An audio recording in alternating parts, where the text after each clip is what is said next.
ನಮ್ಮ pan India superstar Katraguppe Kapperaya ಮತ್ತೆ toxic ಸಿನಿಮಾನ ಪೋಸ್ಟ್ಪೋನ್ ಮಾಡ್ಕೊಂಡಿದ್ದು ಏಕೆ ಅಂತ ನಮ್ಮ ಟ್ರೇಡ್ ಪಂಡಿತರು ಪ್ರಶ್ನೆ ಮಾಡ್ತಿದ್ದಾರೆ. ಮಾರ್ಚ್ 19ರಂದು ಈ ಸಿನಿಮಾ ರಿಲೀಸ್ ಆಗ್ಬೇಕಾಗಿತ್ತು. ಅದೇ ಡೇಟ್ಗೆ ದುರಂಧರ್ 2 ಬಂದು ತಿಕಾ ಹೊಡೆದು ಹೋಯ್ತು. ಇದನ್ನು ಅಣ್ಣ ಯಾವ ರೀತಿ ಕವರ್ ಮಾಡ್ದ ಅಂದ್ರೆ, ಮಿಡ್ಲ್ ಈಸ್ಟ್ ನಲ್ಲಿ ವಾರ್ ಇದೆ, ಅದಕ್ಕೆ ಟಾಕ್ಸಿಕ್ ಸಿನಿಮಾನ ಪೋಸ್ಟ್ಪೋನ್ ಮಾಡ್ಕೊಂಡ್ವಿ. ಜೂನ್ 4ರಂದು ಟಾಕ್ಸಿಕ್ ಸಿನಿಮಾ ರಿಲೀಸ್ ಆಗ್ತಿದೆ ಅಂತ ಗಂಟಾ ಘೋಷವಾಗಿ ಹೇಳಿಕೆ ಕೊಟ್ರು. ಎಗೇನ್ ಮತ್ತೆ ಈಗ ಟಾಕ್ಸಿಕ್ ಸಿನಿಮಾನ ಪೋಸ್ಟ್ಪೋನ್ ಮಾಡ್ಕೊಂಡಿದ್ದಾರೆ. ಜೂನ್ 4ರಂದು ಟಾಕ್ಸಿಕ್ ಸಿನಿಮಾ ರಿಲೀಸ್ ಆಗ್ತಿಲ್ಲ. ಮತ್ತೆ ಯಾವಾಗ ರಿಲೀಸ್ ಮಾಡ್ತಾರೋ ಆ ಕತ್ರಗುಪ್ಪೆ ಕಪ್ಪೆರಾಯನಿಗೂ ಗೊತ್ತಿಲ್ಲ. ಆದ್ದರಿಂದ ನಮ್ಮ ಕತ್ರಗುಪ್ಪೆ ಕಪ್ಪೆರಾಯ ಅವರ ಫ್ಯಾನ್ಸ್ ಶಾಂತ ರೀತಿಯಲ್ಲಿ ವರ್ತಿಸಬೇಕು ಅಂತ ನಮ್ಮ ಟ್ರೇಡ್ ಪಂಡಿತರು ಮನವಿ ಮಾಡ್ತಿದ್ದಾರೆ. ಈ ಟಾಕ್ಸಿಕ್ ಸಿನಿಮಾ ಪದೇ ಪದೇ ಪೋಸ್ಟ್ಪೋನ್ ಆಗೋದಕ್ಕೆ ಕಾರಣ ನಮ್ಮ ಕೆವಿಎನ್ ಅವರು ಅಲ್ಲ, ನಮ್ಮ pan India superstar Katraguppe ಕಪ್ಪೆರಾಯನ ಮೊಹಮ್ಮದ್ ಬಿನ್ ತುಗ್ಲಕ್ ಐಡಿಯಾಗಳಿಂದ ಈ ಸಿನಿಮಾ ಪದೇ ಪದೇ ಪೋಸ್ಟ್ಪೋನ್ ಆಗ್ತಾ ಬರ್ತಿದೆ ಅಂತ ನಮ್ಮ ಟ್ರೇಡ್ ಪಂಡಿತರು ಹೇಳ್ತಿದ್ದಾರೆ. ನಿಜ ಹೇಳ್ಬೇಕಂದ್ರೆ ಅಂತಾರಾಷ್ಟ್ರೀಯ ಮಾರುಕಟ್ಟೆಯಲ್ಲಿ ಟಾಕ್ಸಿಕ್ ಸಿನಿಮಾಗೆ ಡಿಮ್ಯಾಂಡ್ ಇಲ್ಲ.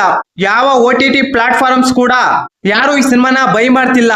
ಅದಕ್ಕಂತಾನೆ ಈ ಸಿನಿಮಾನ ಪೋಸ್ಟ್ಪೋನ್ ಮಾಡ್ಕೊಂಡಿದ್ದಾರೆ ಅಂತ ನಮ್ಮ ಟ್ರೇಡ್ ಪಂಡಿತರು ಹೇಳ್ತಿದ್ದಾರೆ.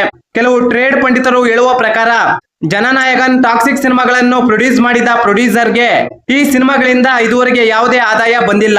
ಸಿಂಪಲ್ ಆಗಿ ಹೇಳ್ಬೇಕಂದ್ರೆ ಪ್ರೀ ರಿಲೀಸ್ ಬಿಸ್ನೆಸ್ ಈ ಸಿನಿಮಾಗಳು ಮಾಡಿಲ್ಲ.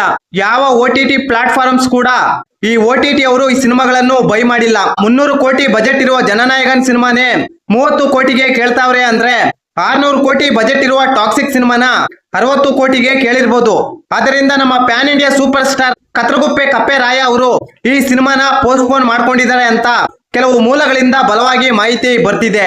ಇದು ಒಂದ್ ಕಡೆ ಆದ್ರೆ, ಮತ್ತೊಂದು ಕಡೆ ಟಾಕ್ಸಿಕ್ ಸಿನಿಮಾದ ಫೈನಲ್ ಔಟ್ಪುಟ್ ನೋಡಿ ಯಶ್ ಅವರು ಶಾಕ್ ಆಗಿ ಮತ್ತೆ ರೀಶೂಟ್ ಮಾಡ್ತಿದ್ದಾರೆ ಈ ಸಿನಿಮಾನ ಅಂತ ನಮ್ಮ ಸೋಷಿಯಲ್ ಮೀಡಿಯಾ ನೆಟ್ಟಿಗರು ಹೇಳ್ತಿದ್ದಾರೆ.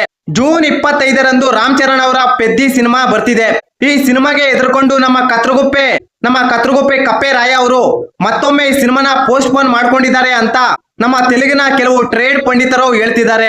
ಈ ಮಾಹಿತಿ ನಿಮಗೆ ಇಷ್ಟವಾಗಿದ್ದರೆ ಶಿವರಾಜ್ ಇನ್ಫೋ ಯೂಟ್ಯೂಬ್ ಚಾನಲ್ಗೆ ಸಬ್ಸ್ಕ್ರೈಬ್ ಮಾಡಿ, ಸಪೋರ್ಟ್ ಮಾಡಿ. Thank you for watching. ಧನ್ಯವಾದಗಳು.